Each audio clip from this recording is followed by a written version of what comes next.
So good evening again. So in this class, we were supposed to look at the surface analytical techniques according to the original schedule, but I thought because the surface analytical techniques is all about the passive films and stuff, it would be better if I moved the passivity lecture before the surface analytical techniques lecture. So today we will be looking at passivity in metals and alloys and the theories and how it is applied and why do we need to study passivity. So passivity means that you have a sudden loss of the electrochemical reactivity that which manifests itself as sudden drop in corrosion rates. The corrosion rates can drop by orders of magnitude. If there is a passivation, you will see current dropping from hundreds of milliamps to only a couple of microamps. So to characterize some current change as a passivity, it needs to be multiple orders of magnitude change in current in your electrochemical measurement. If you see a polarization curve and you see an active passive transition, so if you think of an active passive transition, so this is a potential current and have the cathodic part, and this is the E curve, and you go up and then it drops to this is E, and this is log I. So this is E bar, corrosion potential, and let's say if you have 10 milliamps, so probably 1 to 10 microamp per centimeter square. So this current can be high based on the alloy, and if you have certain alloying element, it might come down, and sometimes you might even have a behavior that is spontaneously fast, where you have this, but the current is still, this is not a diffusion limited current in the activation in the anodic region, but it is a very passive, because you can say the current is so low and you have a constant invariable thing, then it's from the spontaneous passivity. Some material in certain environments, we'll see that in detail, that how will we get this kind of curve from this kind of curve, what it is the relative position of the anodic and the cathodic curve will determine what kind of passivity. This is spontaneous passivity.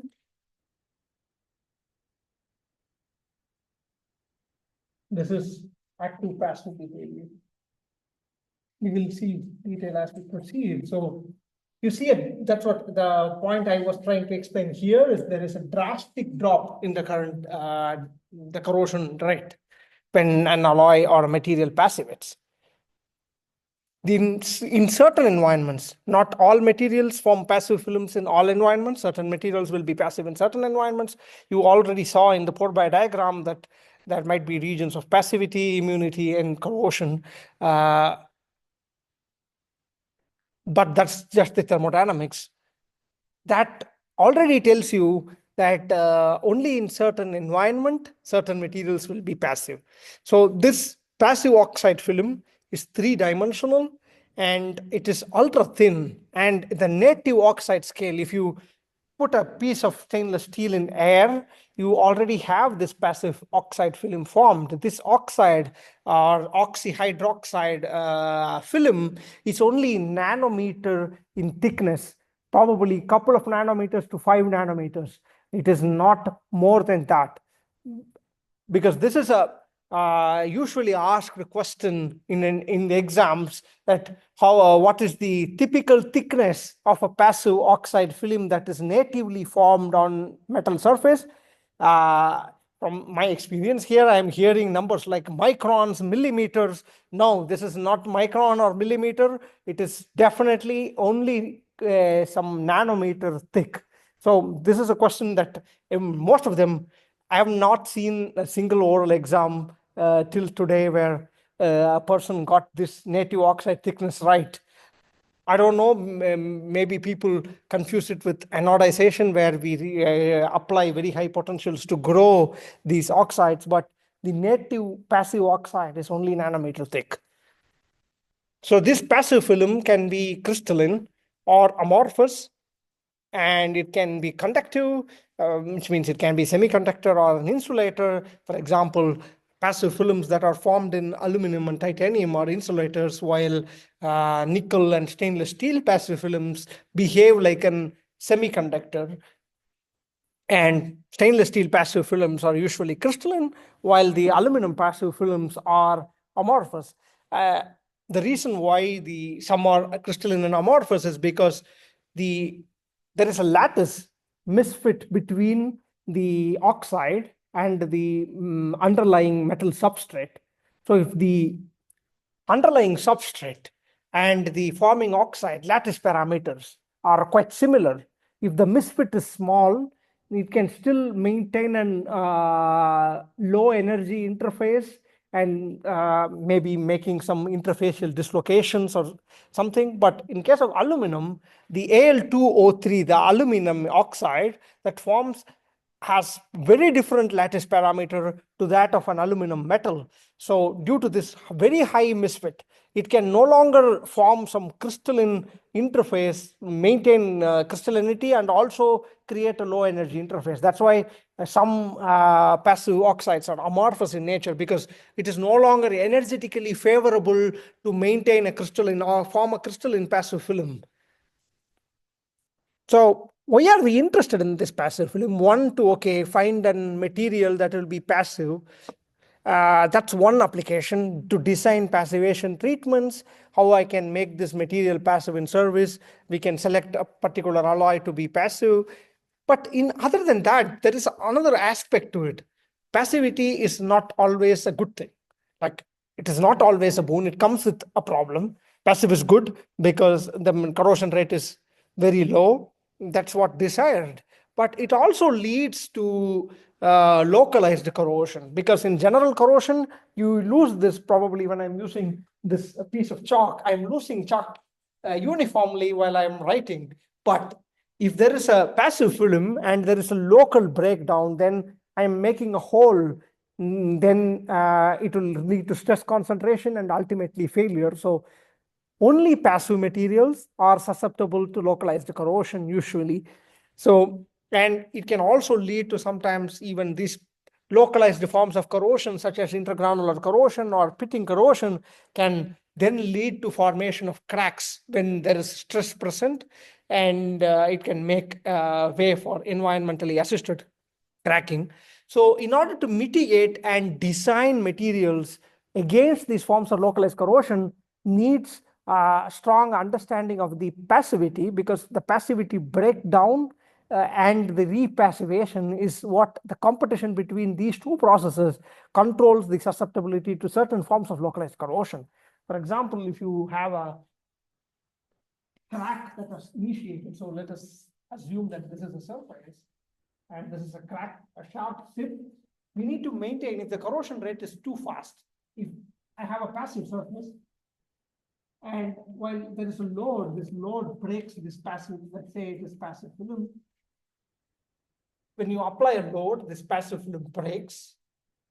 And if it does not reform in a given amount of time, then this tip will continue to corrode, and I will probably end up something like this, some blunt tip. Now the stress concentration here is not that much when compared to a sharp tip. In order to maintain the sharp tip, you need to, as soon as you break the passive film should reform quick enough that you are not blunting the crack tip. So the competition between passivation and depassivation and repassivation is what controls this cracking. So we need to have a material. In this case, you would probably think maybe a material that passivates slowly might be helpful in this cracking resistance, because if corrosion is happening too fast, then you are not going to get a sharp tip at the crack. And if there is not enough load, you cannot break it. So it's this stress corrosion cracking or any form of environmentally assisted cracking occurs only at a balance of corrosion and stress. If there is too much stress, then we don't need even corrosion to, there is not enough time for the environment to interact with the material, because if you're applying a load very quickly or something, then environment does not matter.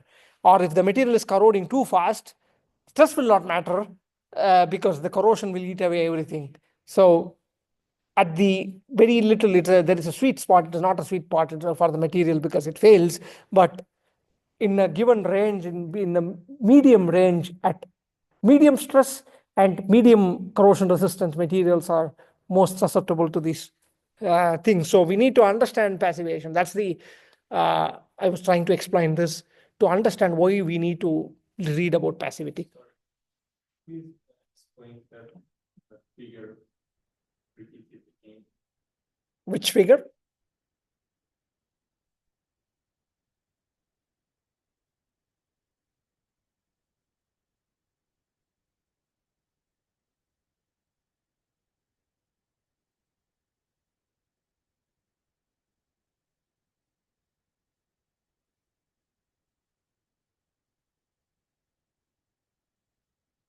So let's assume this is a passive surface. So this is during crack propagation. Crack has initiated. There is a crack tip, which is really sharp, where the stress concentration is maximum. If you look at stress concentration as a function of distance, the stress concentration will be very high here and goes far from the crack. The stress concentration will not be there. So, but you need to maintain this crack tip that is very sharply. If you are not able to maintain a sharp tip, you will blunt the crack and your stress concentration will be much lower. Instead of this value, it will drop. The stress intensity will be much lower if you have a blunt crack. And how does this crack propagate? Now the surface is passive. This is happening in an environment. There is an electrolyte here. And you are pulling this like this. You're pulling tensile, trying to open the crack. There is a stress acting on this crack tip. So this is the passive surface, and this passive film first breaks. And corrosion also takes place here because now the passive film has broken. If I do not form this passive oxide again, reform the passive oxide again quickly, then I will blunt the crack. If I don't form passive film quickly, the crack will be blunt. So if it is blunt, then crack propagation will stop. So here, having corrosion might be beneficial. Having passivity might not be a good thing. But in order to get to that, we need to understand how these passive film forms, grow, and breaks and reforms. Now, here passivity is bad. Bad. Why bad?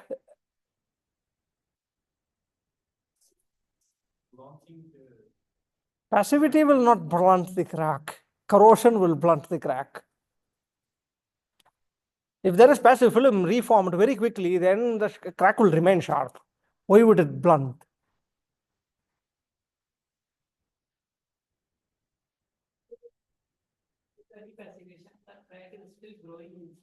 Crack will grow. Passive material are more susceptible to cracking. That's what I'm saying. Passive materials are more susceptible to environmentally assisted cracking than non-passive materials.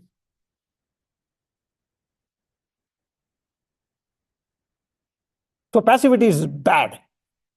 So that's why the slide says it is not always a boon to have a passive alloy. But for a lot of other things, passivity is good. So we need to use passive alloys. So I'm not saying don't use passive alloys.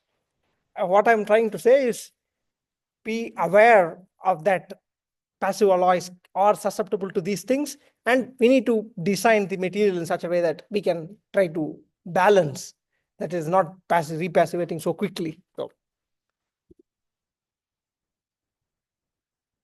usually atomic scale, if you look at the interface, you are forming these kinds of, there is some metal oxide and maybe there might be some hydroxide.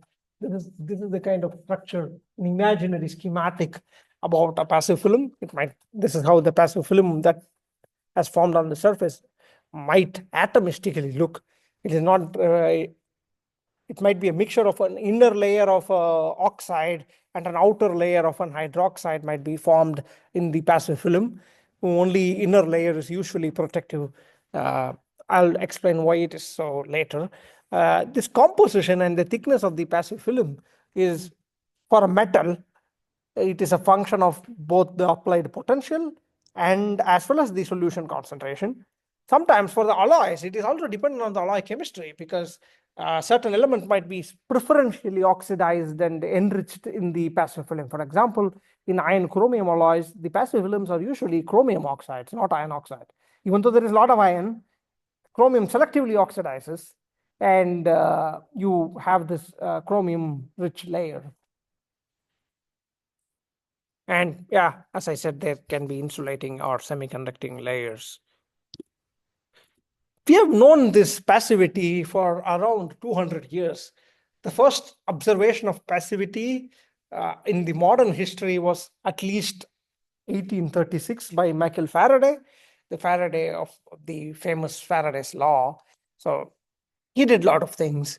So he was doing some experiment with concentrated nitric acid. He immersed a piece of iron in concentrated nitric acid, and the iron piece did not corrode at all.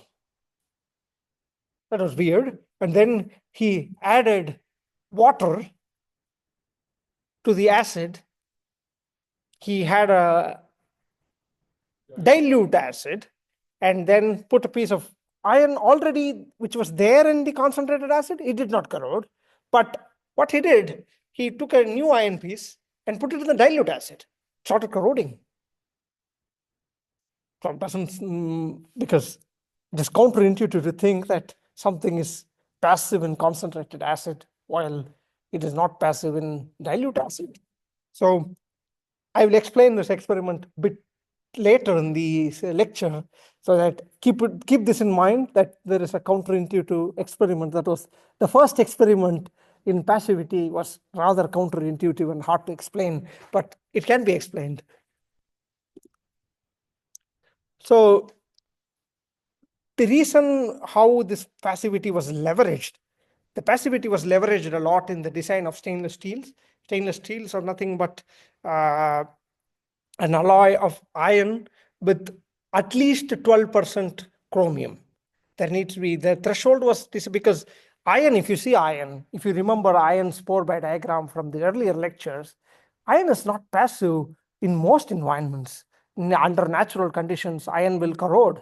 If you put it in a solution, and you have seen rusting of iron everywhere. So iron is not great material. So in early 20th century, it was, people realized that adding more chromium, then the corrosion rate. This was a very famous diagram in this intermittent water spray test for different iron chromium alloy corrosion rate. This was just immersing in a water spray. There was a water spray in a chamber, and they were recording the corrosion rate in centimeter per year. What they observed is that when I'm reaching at 12, 13% chromium, the corrosion rate drastically falls. Like up to 8 or 9%, it was corroding really fast. But once I'm crossing this threshold, then we are forming a more passive alloy. This was then realized that it was due to a chromium enriched oxide. It can also be not just a single layer, might be multiple layers of oxide that might form, or some hydroxide. And then people realized that, okay, let's add some nickel to this alloy. Mainly it was done to stabilize the austenite phase, the face-centered cubic phase, for other applications to enhance ductility and stuff, but strengthening. But it also enhanced this passivation behavior. And this is the more commonly used 304 stainless steel. And we also added some other elements like molybdenum, nickel, and tungsten to the stainless steels to make the passive films even better. And we can even resist with the addition of molybdenum, as we will see in the later lecture on localized corrosion. This molybdenum can play a significant role in inhibiting localized corrosion mechanisms such as pitting corrosion. The same concept that was used in iron chromium alloy can be applied and used to nickel chromium alloys also. If you add more chromium, the nickel's corrosion rate also came drastically down, but around 10% there, not 12%. In iron, you need to add 12% of chromium to passivate, but in nickel, you can do it with a lower quantity, maybe at 10 or 12. But it's around the same range. So this 12% magic number applies across the system, and this the most commonly used material, stainless steel, relies on this concept of passivity. So usually, this is the anodic component of the polarization curve we are seeing here on the slide. Again, this is plotted in the American style, even though in Europe we really plot it like this. So you need to flip it in your mind that it's just an anodic curve. There is an active dissolution happening here. This is like a Tafel-like behavior. And then at this primary passivation potential. So now we are in this part of the curve. This is called the primary passivation potential, E. That is there in the slide. And then you suddenly drop. And above this, we have something called that's the transpassive regime, which is above the passivity. In some materials, this is associated just with starting of water oxidation, because this aqueous environment always contain a lot of water. If you take 1 mole of some solution, you still have 55 moles of water. Even in concentrated acid, like if you take 1 mole of nitric acid, you still have 55 moles of water molecules there. And then it can still, the water can oxidize. And this might be associated either with the oxygen evolution reaction, and there might be both reactions happening together, but that depends on the material, and it is different from currents associated with the localized corrosion. Localized corrosion, if you have localized corrosion, you might also still see current increase from the passive region, but that is different. And how to distinguish that? That will be dealt in localized corrosion lecture, but in this lecture, the increase in current after the passive region could be localized corrosion or transpassive dissolution or oxygen evolution reaction. There are 3 possibilities right now. It can be distinguished really by using certain techniques. We can distinguish whether it is oxygen evolution or metal dissolution or is it pitting corrosion.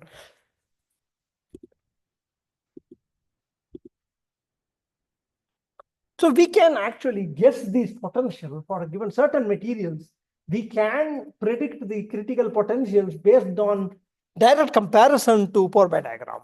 Like the primary passivation potential is somewhere here. This is the potential at which in the Pourbaix diagram you form this oxide state. You enter the passivity region. So this primary passivation potential, for example, in iron can be directly 1-to-1 comparison with the Pourbaix diagram, but not in all other systems. So here the passivity is ending because in iron, the transpassive region is usually associated with the oxygen evolution reaction, but not dissolution.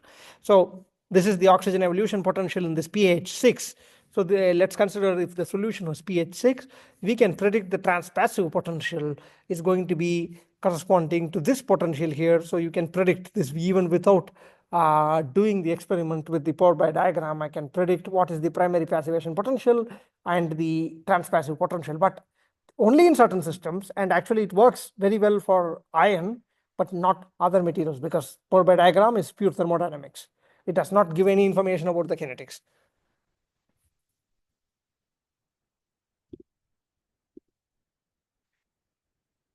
So the Pourbaix diagram is actually useful to serve as guide in designing passive alloys. For example, you clearly know that iron is not really passive in acidic environment, but if you superimpose the passivity region of chromium there, from let's take at pH 4, if we were in iron, we were not passive in pH 4.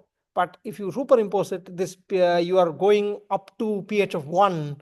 you are remaining passive with addition of chromium. So you are superimposing the chromium passivity over the iron Pourbaix diagram, and then you see the passive region is extended.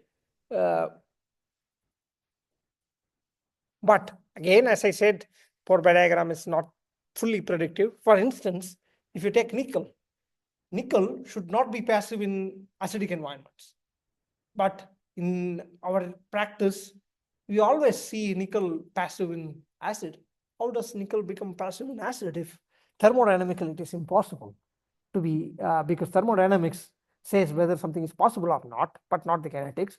But how can nickel be passive if thermodynamics says there is no nickel oxide stable?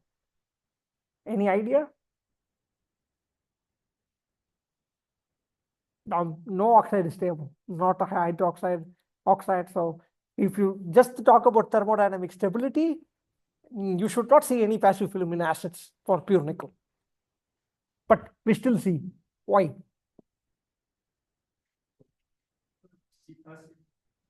Yeah, means in real experiments, we see passive layer, but Pourbaix diagram says there should not be passive layer.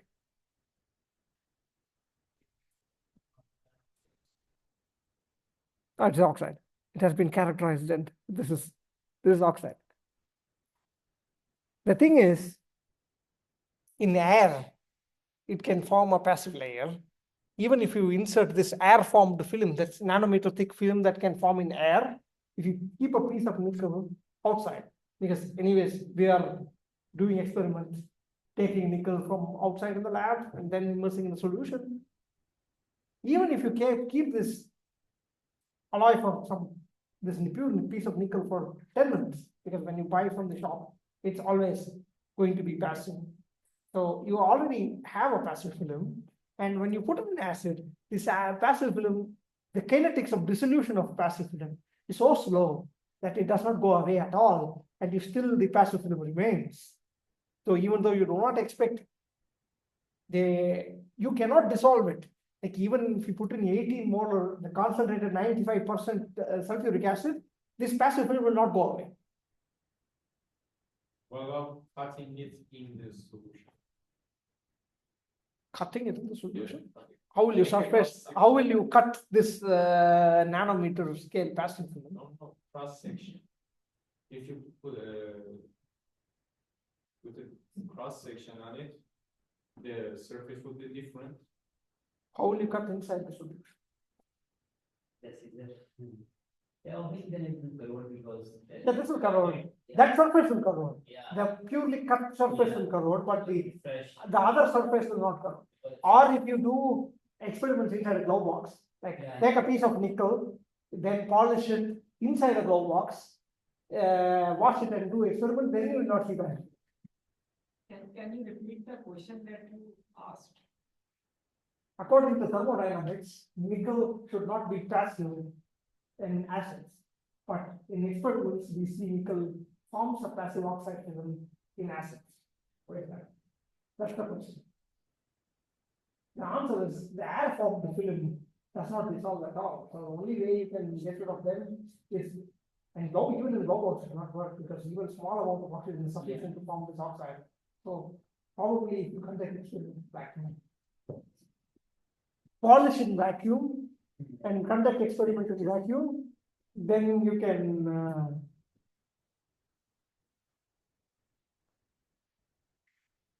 get what thermodynamics is. So thermodynamics was not wrong, but the kinetics is so slow that the nickel. So that's what I'm saying. The passive film once formed in air on nickel does not dissolve even when immersed in very acidic environment. You need to be careful. So sometimes you might be tempted to say thermodynamics was wrong. Thermodynamics was not wrong. So now let's take some step forward to try to explain this why Faraday observed that in dilute acid, the iron was corroding. So we can explain with understanding the role of cathodic reactions.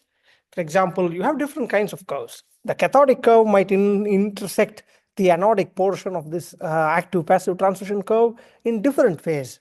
It is like if you have a highly oxidizing environment, your cathodic reaction is way up. So you might even in this curve, this particular curve I'm showing here, you are intersecting this material only in the transpassive region. So if you immerse in this environment, what will happen is that you are already in the transpassive potential. The E core of this alloy environment combination is going to be already in the transpassive region, so you are not going to see any passive at all. So you are already way up, high up in a very highly oxidizing environment. If you have slightly less oxidizing environment, it intersects in the passive region. The cathodic curve intersects the anodic curve in the passive region.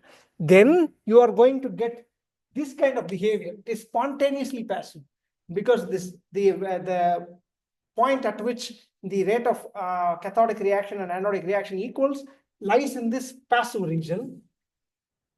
So you will get this kind of spontaneous passivity behavior. Or if it is intersecting somewhere here, if the cathodic curve equals the anodic rate at multiple points, then you are going to see this kind of behavior. This is anodic, this is cathodic, and now again you are dissolving. There is unstable passivity. There is multiple active passive transitions happening because you are intersecting. Probably if you're this is just the anodic curve. There is no cathodic curve. If your cathodic curve comes like this and intersects here, so this is one intersection, this is one intersection, this is one intersection. So here it's going to be active, and then you're going to be active again, and then you go to here, and again you intersect the passive, the active region, so it becomes active, and then you are passive for once and for all here. So it's unstable passivity because your cathodic reaction equals anodic reaction at multiple points in this polarization curve. You will see this kind of behavior. And if your curve is intersecting like this, then you clearly have a active passive transition, and it's an active passive transition behavior. So yes. I don't get the point where are these curves coming from? How are we drawing these curves? How are we drawing this? Good.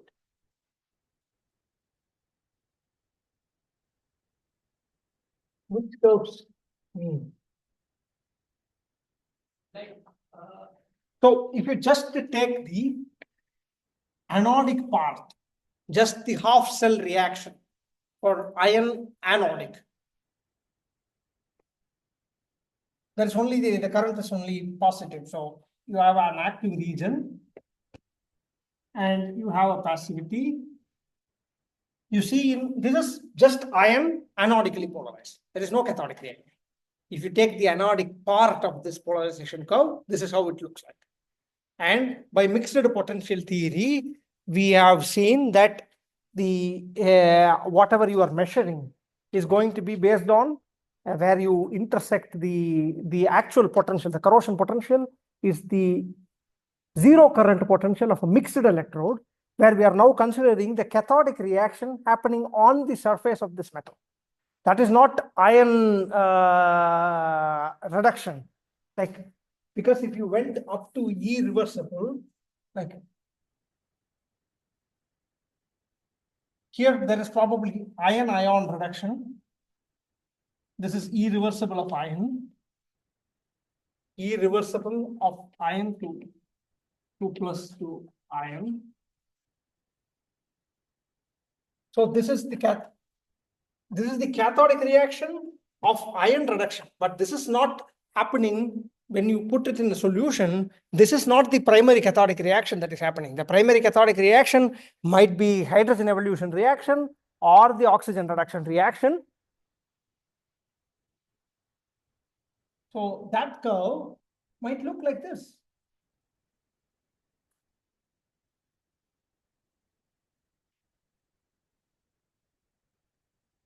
So this is probably, this is the hydrogen, let's say this is the hydrogen evolution reaction. So this H plus plus 2 electrons in H2, and then this is H2 becomes, this is usually probably 0. Let's assume it as a solution. So the actual curve that you will be measuring is this curve. You see the point?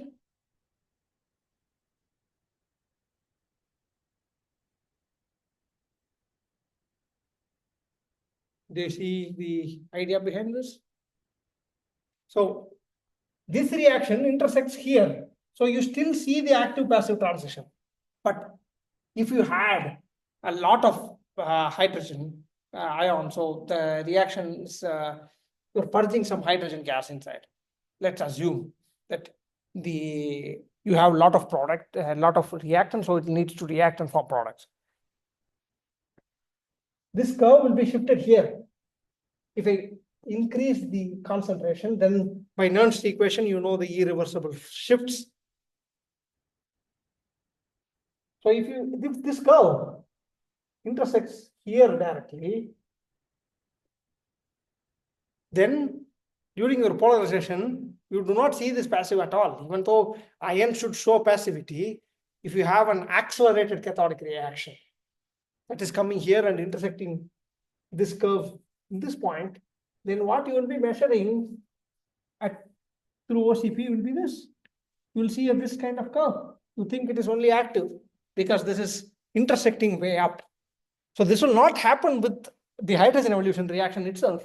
You might add some other oxidizing species. For example, if you put some droplets of ferric chloride, FeCl3, then this FeCl3 and Fe3, it will want to convert back to Fe2 plus.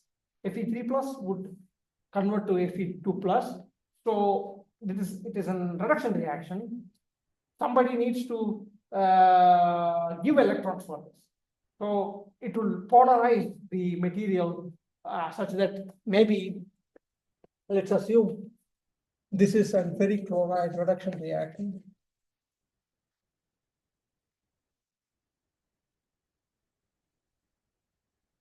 This is from the ferric ion. It has a very high cathodic potential. The irreversible for this reaction is so high for the cathodic reaction. Now this becomes the strongest cathodic reaction. Even though there is hydrogen evolution, the strongest cathodic reaction in the system is this ferric chloride reaction. So then you are intersecting directly the transpassive region. Was it clear? Just one thing. So basically what we did was that we obtain an active passive curve for a certain metal, and then we change the See, if you have a strong cathodic reaction, you will go into higher potential. So in your OCP value you are measuring. If you put a piece of metal in a beaker and it develops this potential at the interface, that is the open circuit potential because you are not doing anything to the material. Just it is the equality between the rate of cathodic reaction and anodic reaction.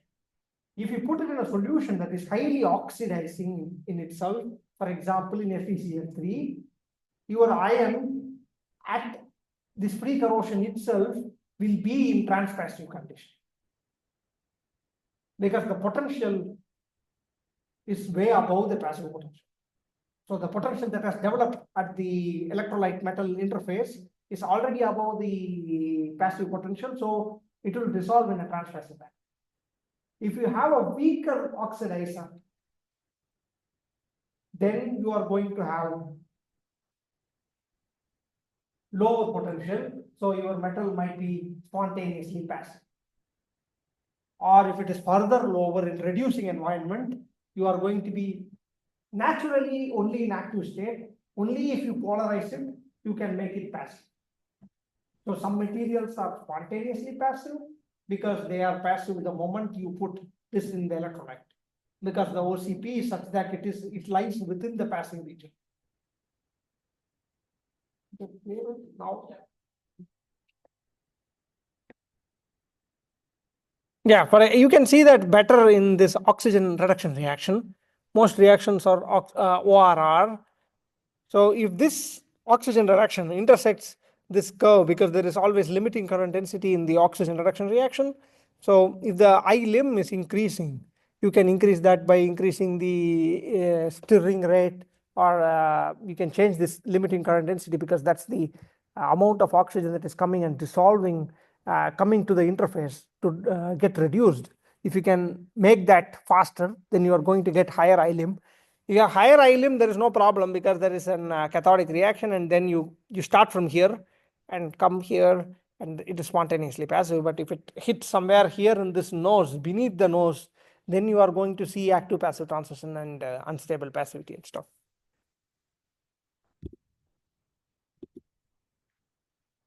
So now coming to the Faraday's experiment.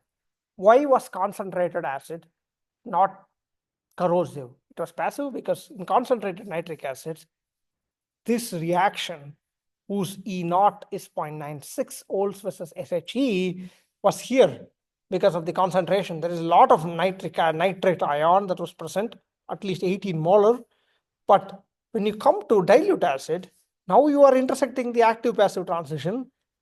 And what is the consequence of this is that when you put something in this dilute acid, you are naturally not passive. You are not spontaneously passive.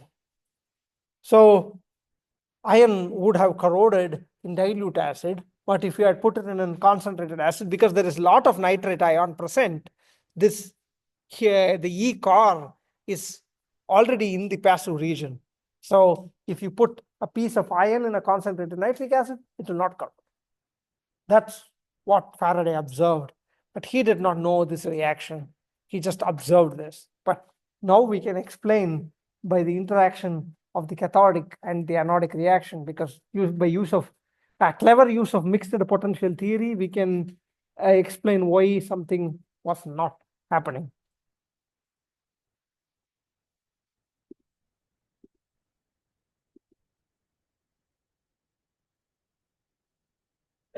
So you want your alloy to be passive in an environment, because during service, what you need to understand is that we are not going to be, the material is not carrying a potentiostat with it, that I am going to polarize it and take it to passive.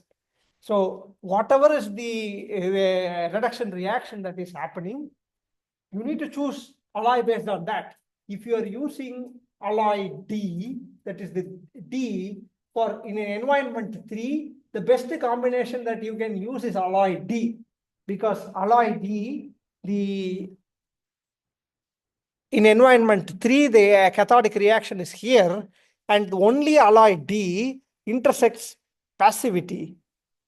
All alloy C, B, and A are not passive at all. So if you want to choose a material for this environment, then you choose for environment 3, you choose alloy D alone, because only alloy D will work. All 3 other alloys are in transpassive region already.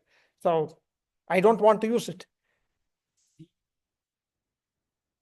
No, C already you are in the transpassive region. Why would you use C?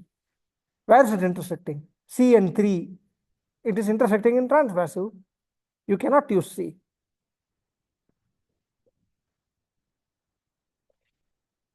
See, the environment are 1, 2, 3. Alloys are A, B, C, D.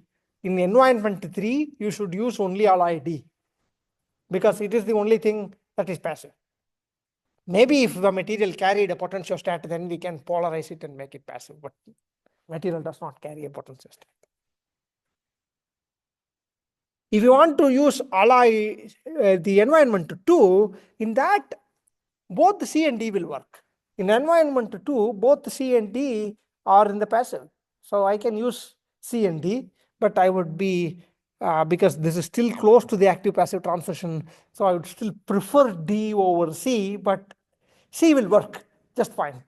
It's not a problem in environment 2. In environment 1, none of the alloys will be passive.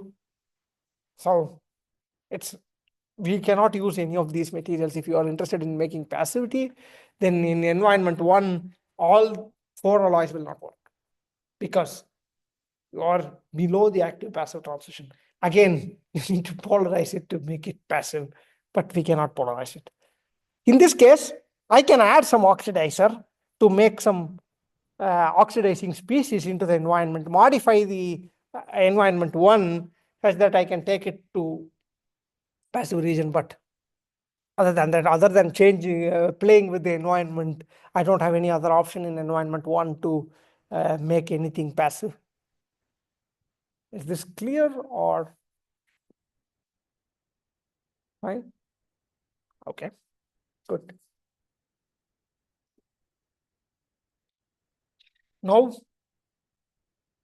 we will get into the kinetics of passivity, how this passive film is forming, the fundamental science behind how this passive film is forming and growing, some growth theories, and how we can study the kinetics of passive film growth. So, yes, I'll go to last slide. Yes. For the one, we can see that for the alloy element it's not possible, but it will eventually grow. There won't be a passivation forming. But if we consider alloy B, C, and D, then there is a chance that after corroding for some time there will be passivation. No, it will not, because the potential will not change. If you just immerse a material in this environment 1, you are going to stay at your OCP. OCP is below the active passive potential. So that's why I said the material does not carry a potential set. The potential increases, then you can become passive. But the potential will not, why does potential will increase? In environment 1, your free corrosion potential is going to stay here. Your potential is going to stay only here. The potential should go up to this for passivation to occur. How will the potential increase? If you had a potential stat to make connections, you can apply this potential and make it go there. Yes, it will. But if you don't,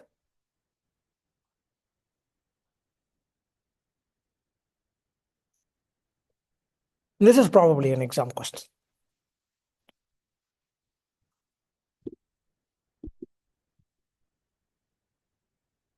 So, okay, when metal ions are oxidized in a fresh metal surface, a virgin metal surface, it's very pure, you don't have any defect, very pristine, probably you are doing experiment in back.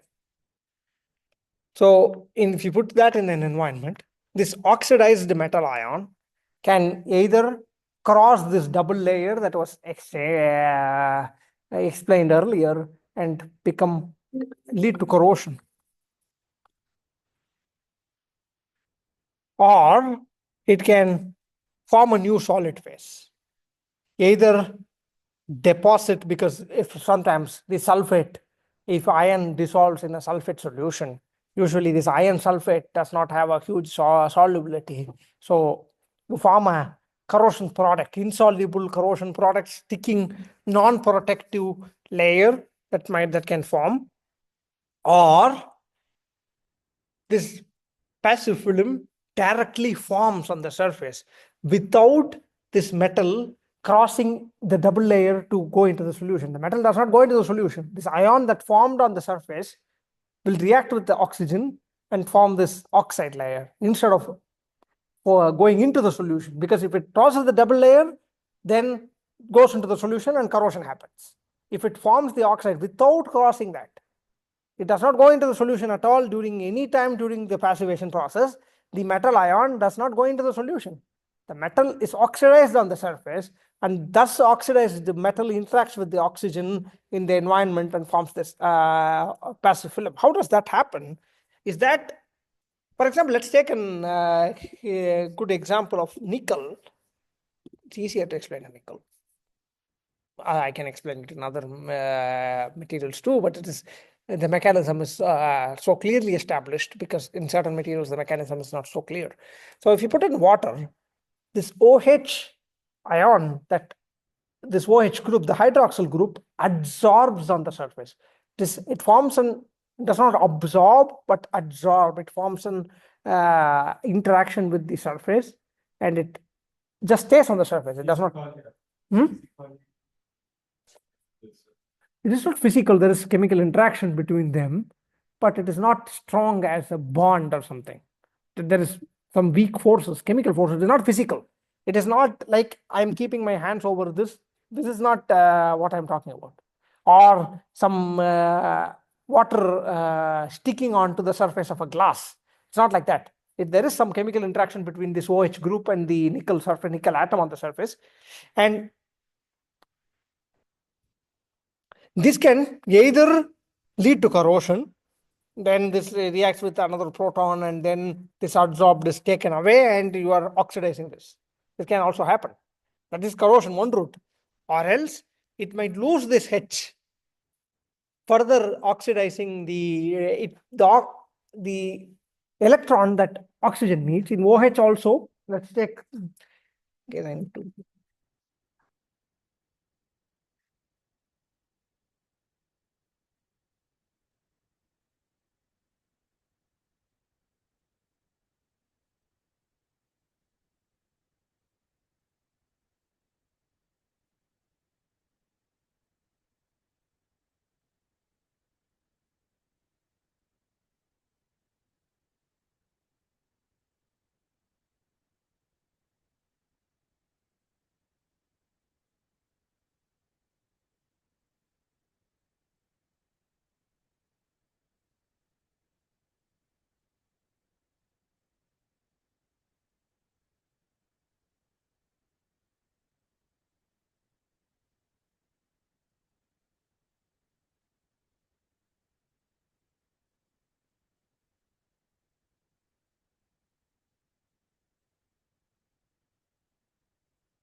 So if I want to think atomistically, yeah.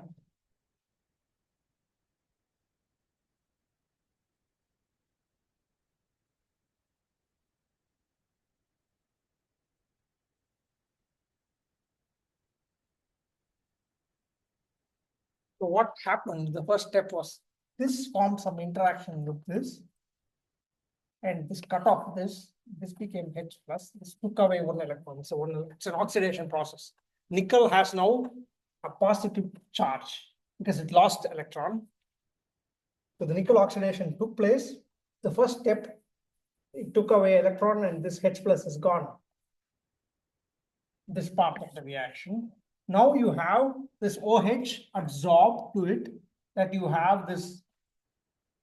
This is already an M plus, and this is now still it needs to maintain OH minus. So this is OH minus. If it further oxidizes, then it further takes away, further oxidizes to M. It's either it can go accept this one cation H plus, and then it can become nickel 2 plus, like NiOH absorbed. From this state, what can happen?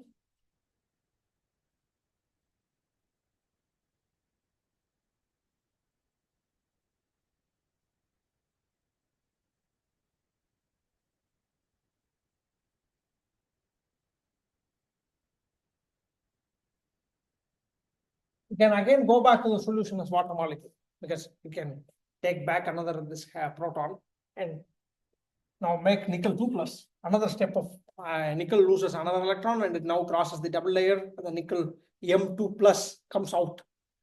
Or else can further lose another proton. Now again, the metal is what losing the electron here, because metal is still oxidized, but this NiOH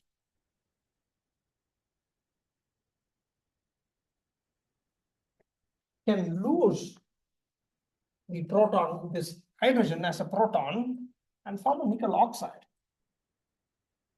Because now you lose another proton.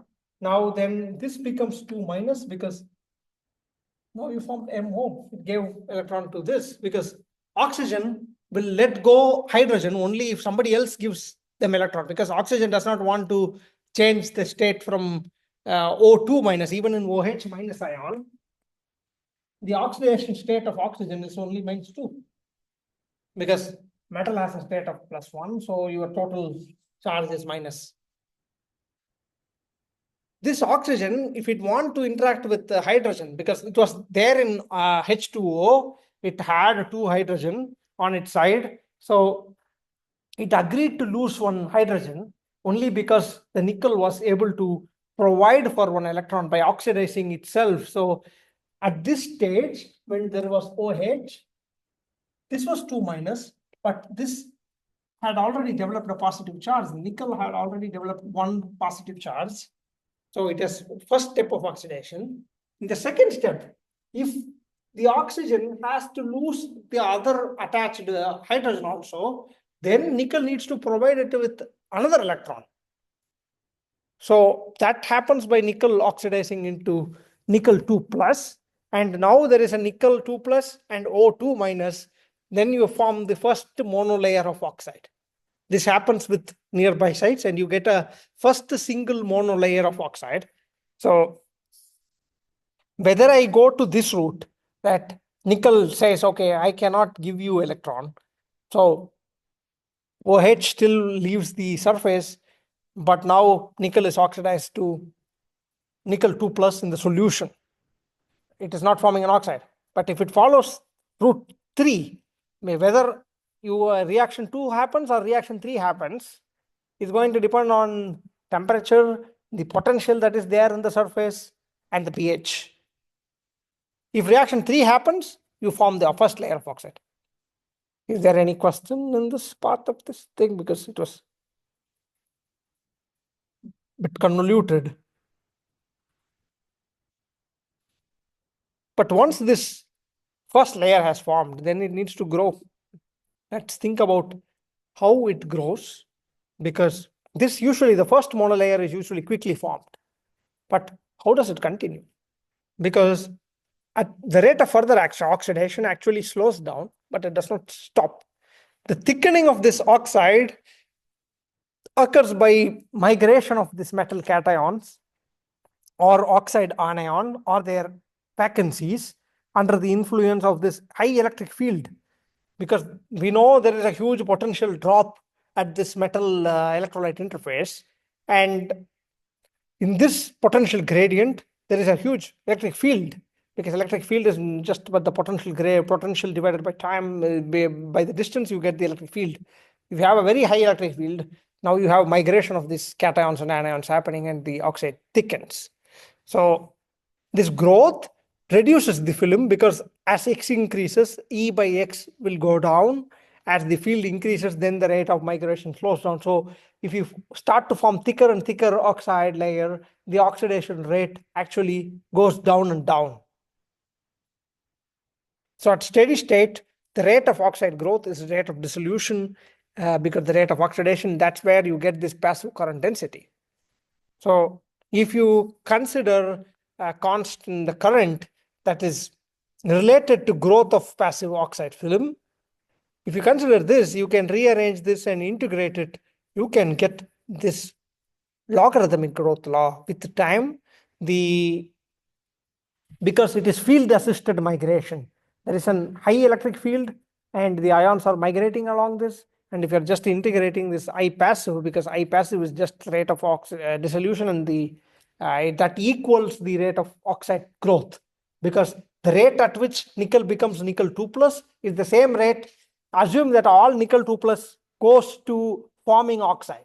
It does not go into solution. If you assume that is the steady state, and you assume that as the passive current density, then you can say, okay, there is a constant times the dx by dt, that is the rate of growth.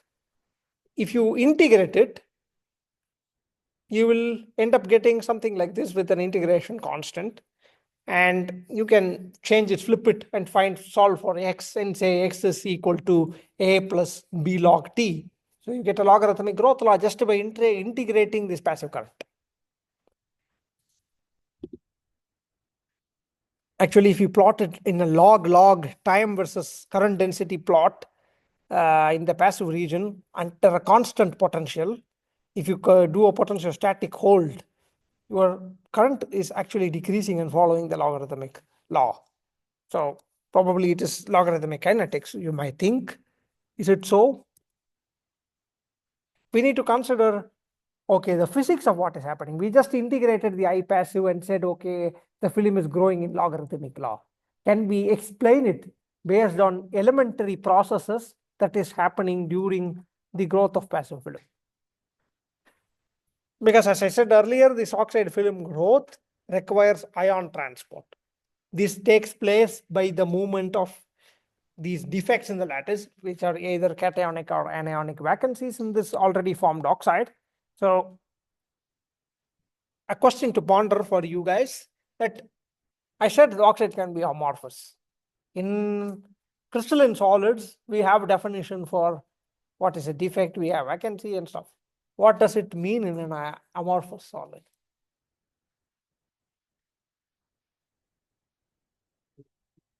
Yeah. If it is amorphous, then what is the meaning of vacancy? Because in crystalline solids, you say vacancy is a defect, and there are charged defects in a crystalline solid. But why are these defects? What are defects in the amorphous solid? Because amorphous itself is actually highly defective. There's no order at all. So how do you call something a defect in an amorphous solid?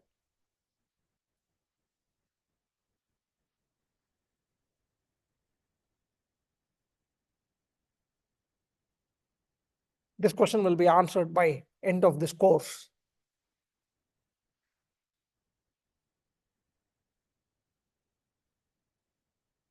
Meanwhile, you can keep thinking, what does vacancies mean? What does an interstitial mean in amorphous? Because you don't have a crystal lattice in an amorphous solid. So what does it mean? We don't know. But in the first lecture, I was talking about how these ions migrate in the electrolyte. I was saying, okay, there is a potential gradient and there is a drift velocity, and the ions are moving with the drift velocity and the magnitude. But this is no longer valid because I'm saying this is a linear equation. I'm just multiplying this mobility times the electric field is the velocity of movement of these ions. In an electrolyte I was talking, it was huge distance. The field was distributed over a long distances. So the potential gradient was there over a long distance. So the field was not that high. So I can use a linear equation and do this kind of calculation. But inside a very thin oxide film that has just formed on the surface, the field is huge that you can no longer use this equation. This approximation to the drift velocity is invalid because we cannot use linear equations at all in a thin film like what we used in ionic electrolyte, which is going from one cathode to anode. If it is migrating, then the field was not that high. Here the field is so high. So this is now called as, this model of explaining passivation is called as the high field model or the field assisted ion migration growth model. Let's see what it predicts.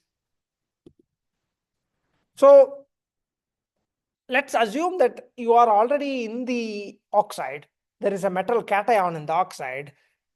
There is troughs and valleys because it's a, let's assume it's a crystalline solid for now. Let's not talk about amorphous solid and water, because then there is no interstitial in an amorphous solid. So let's just consider for a moment the question I posed in the previous slide. Just ignore that question and now think you are dealing with crystals. And there are equilibrium positions, because in a crystal, each atom needs to stay in this lattice site. So as you are moving through this one equilibrium position to other equilibrium position, you are going to cross a activation barrier as you are moving through this. That's why diffusion is usually a thermally assisted process, because you are going crossing these kinds of crusts and troughs going up and down. If you apply a potential, polarize it, then this is getting affected. You can change the barrier length. Now you can jump easily. That's why these passive films usually tend to grow faster at higher potential, because I'm reducing the activation barrier. Like this is very similar to how we described this activation polarization when we derived this Butler-Walmer equation. We were talking about this effect of applied potential on the activation barrier, which is reduced due to that. Then you can write this flux like this in an Arrhenius form of equation, saying that based on the distance and the jump frequency, this is the vibration frequency, because these atoms will be always in vibration. Unless you are at 0 Kelvin, you are going to have atomic vibrations. You are not at 0 Kelvin, so atoms are vibrating. So this is the vibrating frequency, and the how much mobile ions you have is the n value here, and this is the jump distance. 2a is the jump distance into number of ions that can jump and the frequency of this vibration. Then you get the prefactor, and now it is exponentially related to the intrinsic activation energy W, and then you apply a potential, so that is making it negative. So this is how you write this flux equation in this Arrhenius form.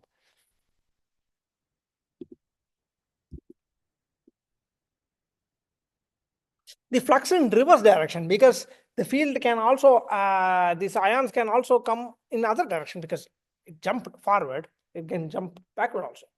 So the total flux is, what is the forward flux minus the backward flux. The total flux, as an approximation, we will ignore the reverse flux, because in one direction, if the potential gradient is so huge, the other direction is going to increase the activation energy too much.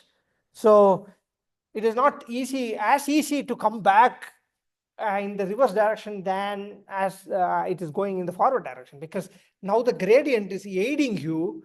Instead, that if you want to do it in reverse, the gradient is actually impeding you. So we can ignore this, only consider one side of the reaction. So again, we need to remember that there is a lot of commonality between the Butler-Walmer equation and the high field approximation that we used to derive this Staffel behavior.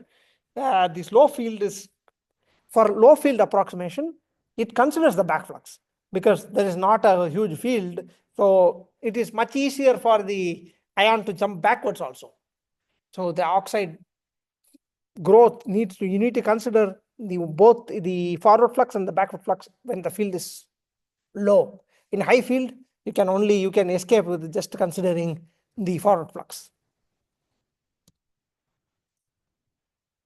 So let's consider, this is the seminal paper, it's very old, it's 1949, by this Cabrera and Mott. They first proposed this high field model. So they were thinking that, okay, there is atomic oxygen in the environment, and that is absorbing onto the metal surface. If you think this is oxygen, in the oxygen atom, the electron levels are here, and in the metal, at its Fermi level is the level, the energy level up to which the electron is filled at 0 Kelvin actually, but we are at low temperatures, so let's assume that we are still close to the Fermi level. But the oxygen, in the oxygen, there is not, the energy is not completely filled. There is an energy gap. If you consider this axis is a potential axis, and this is the oxide, and you have this oxygen atom outside the oxide. It's a very thin oxide. It's probably in angstrom layer, the first monolayer of oxide that is formed. And now you are interacting with the oxygen atom that is absorbed on the surface one more time. So the electron levels are not equal. To make this electron level equal, I need to accept something. So after this oxide has grown, earlier the oxide was here, and now the oxide has jumped, and from the electron level here, the electron level has jumped up. So now they are telling this electron rapidly can pass through, because this is angstrom thick we are talking about. It's the first oxidation that is happening. So either some thermionic emission or some tunneling of electron can take place, and the electron can transfer to oxygen. Now it is not electrolyte. We are just talking about how a metal surface interacts with some oxygen atoms on the. This adsorbed O is then converted into O minus. Now there is a positive and negative, it sets up the field. There's a very high field that is created if the potential difference is around 1 volt, and if it is in 10 angstrom, divide 1 volt by 10 angstrom. If you convert it into volt per centimeter, you'll get 10 power 7, 10 power 8 volt per centimeter or something. Very high field. If you want more information, you can read this paper. It's a very interesting paper. A lot of things are not valid today because this was written too long ago in 1949. I will post this paper in the student portal that you can read this. So now you consider the same model again, but now you are considering first the metal cation needs to jump from the metal into the oxide first. That jump has a different activation energy. That jump is not same as the potential jumping within the oxide. It is first you need to jump this W prime. Then now this N prime becomes number of ions, metal ions that is generated at the metal oxide interface. So, and then this is the vibration frequency of that ion. And then there is a jump distance here that is also different. That is now A prime instead of A. Because when we are jumping, this interstitial thing is jumping within the oxide, then it sees the potential landscape is different from when it is jumping from the metal into the oxide. So now you can again write this flux. Only one side, no reverse flux with a similar form, but just the A, N, and nu are different now. Then the rate of growth is determined by the product of the flux and the volume of oxide per metal ion. This is the omega. Assuming that 100% all the ions that is generated is going to form this oxide. It need not. Actually, in reality, the 100% of the oxidized metal cation need not go to form oxide. It can even get into the solution and dissolve. It has that possibility to do that. But let us assume for now, you flux and the volume, you multiply it, and then you get this kind of equation. This is the applied voltage, this applied over potential. So then you can combine whatever is the constant term. This W is also constant. The only variable is this potential that you are applying. So then you can say, okay, the V is nothing but the E times X, because the electric field was E is equal to V by X, because that's the potential difference by the distance, by the thickness of the oxide. Then you multiply this and you apply in place of this E, you just put V by X, and then you have 1 by X here, and then the initial thickness, this value, which is some 10 power minus 5 or 10 power minus 6, you can take that A prime divided by V by KT. You can assume it as a constant value. Now you have this thickness. The rate of thickness growth is nothing but dx by dt is u, where all the pre-exponential constants are clubbed together to form this u, the u, and then exponential, and within the exponential there is a constant. That's x1. That is this value, this q a prime v by kt. K is the Boltzmann constant. So then you get this kind of relation.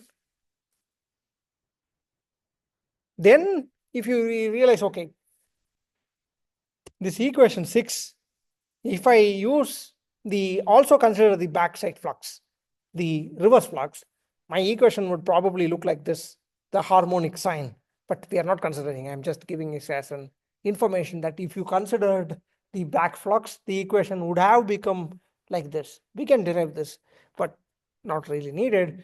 In the high, let's get back to the high field equation. Now you are integrating, separating like terms together. The x goes to dx goes to other side, and dt you integrate it, and what you got here is that 1 by x is equal to a minus logarithm of t.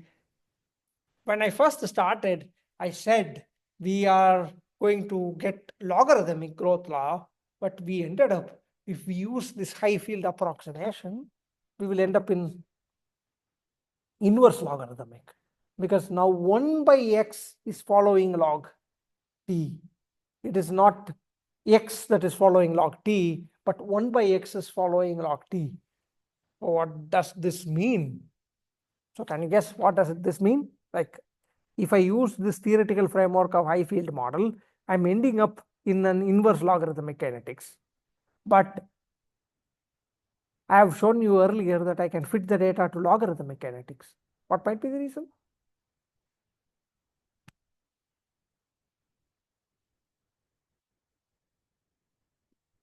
Any ideas?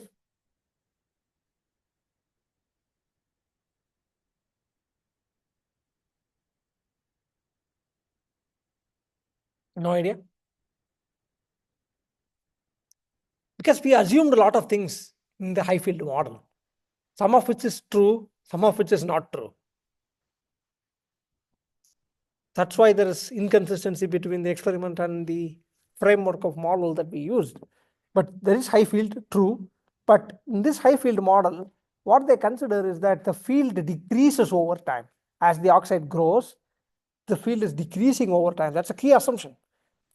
We need to see whether it is actually decreasing or not, because these are hard to measure. You cannot measure the field. So all this is approximation. The truth lies somewhere between the high field model and the low field model. It's not exactly high field or low field model, but high field is more intuitive. You can imagine, okay, there is a very thin layer, then you expect a high field. But we need to make certain changes to this high field model to make it work with the reality. I don't know whether I will get to that in this class, but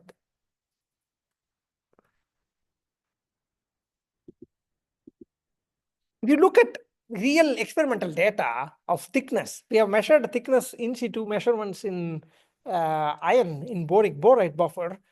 You can fit it very well with R square 0.99 with both the logarithmic and the inverse logarithmic kinetics.